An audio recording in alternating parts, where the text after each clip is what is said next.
High guys, let's get do some skin care.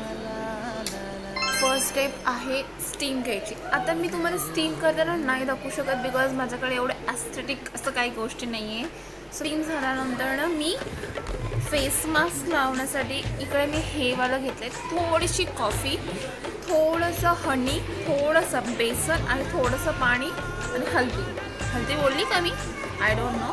पण एवढ्या सगळ्या गोष्टी घ्यायच्या, मिक्स करायचं आणि थोडंफारच जास्त घ्यायचं नाही कारण की आपल्याला भजी पण खायची आहे. सो जास्त घ्यायचं नाही. समजली? ते पेस्ट केलेली आहे ही आता मी लावणार आहे बिकॉज याच्याने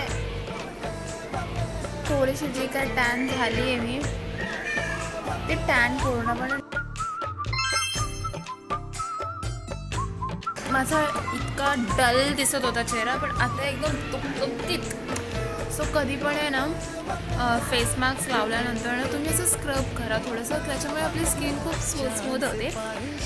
तर आता माझं स्किन केअर करून झालं आहे तर त्याच्यामध्ये लास्ट स्टेप्स आहेत ते म्हणजे प्रोडक्ट्स. आपल्या जे आपण आता प्रोडक्ट्स लावलेले आहेत, आता पण आपण स्किन केअर केलं आहे त्याला अजून इन्हान्स करतं.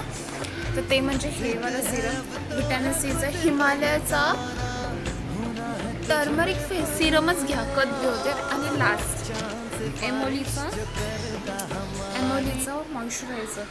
मी तुम्हाला सांगते हे ना हर स्किन टाईपला मॅच करतं, हर ते. आणि एकदम स्किन बघा एकदम प्लम्पी होते, प्लम्पी मस्त होते. आणि you are now ready to go out. आता मी चालले, आता एवढे छान स्किन केअर करून मी आता भाजी घ्यायला चालली कारण की घरात भाजीच नाही आहे.